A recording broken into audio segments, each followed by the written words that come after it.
السلام عليكم ورحمة الله وبركاته. حبايبي عاملين ايه؟ يا رب تكونوا بألف خير، وحشتوني كتير. تعالوا النهاردة بقى نعمل مع بعض الوراك المشوية في الفرن بتتبيلة بسيطة وخفيفة، اتمنى تعجبكم. يلا بينا نسمي الله ونبدأ الفيديو بتاعنا.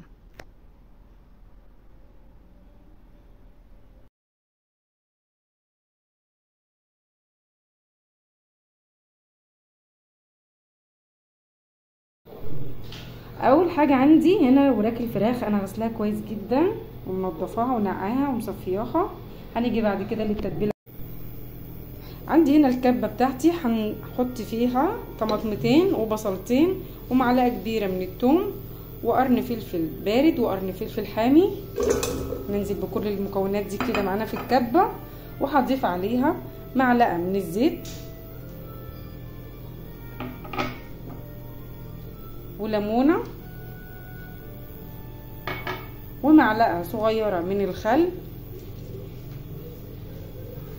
وهنزل بعد كده بالتوابل بتاعتي، ملح وفلفل وكزبره ومعلقه من البابريكا وشويه من الزعتر.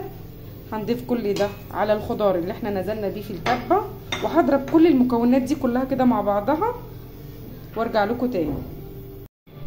وهضيف معلقه من معجون الطماطم،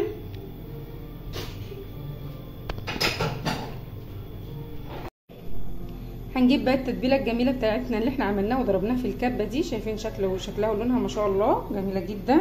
هنزل بيها على الفراخ بتاعتي، وراك الفراخ،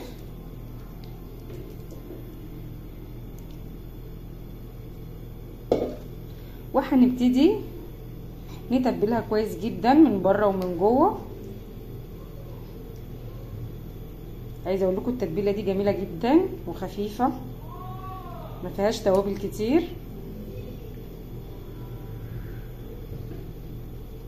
هنتبل طبعا كل الوراك بتاعتنا زي ما انا عملت كده بالظبط كده، وهنبيتها ليله في التلاجة. انا هبيتها كده في التلاجة، مش هشتغل فيها على طول، ولا بعد ساعه ولا بعد ساعتين.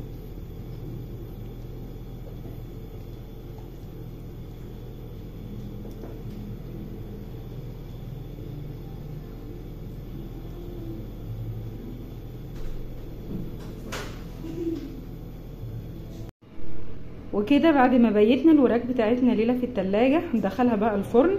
هنغطيها بورقه فويل وهنسيبها لمده نص ساعه، وبعد كده هنشيل ورقه الفويل من عليها ونسيبها تكمل تسويتها ووشها يحمر بالمره.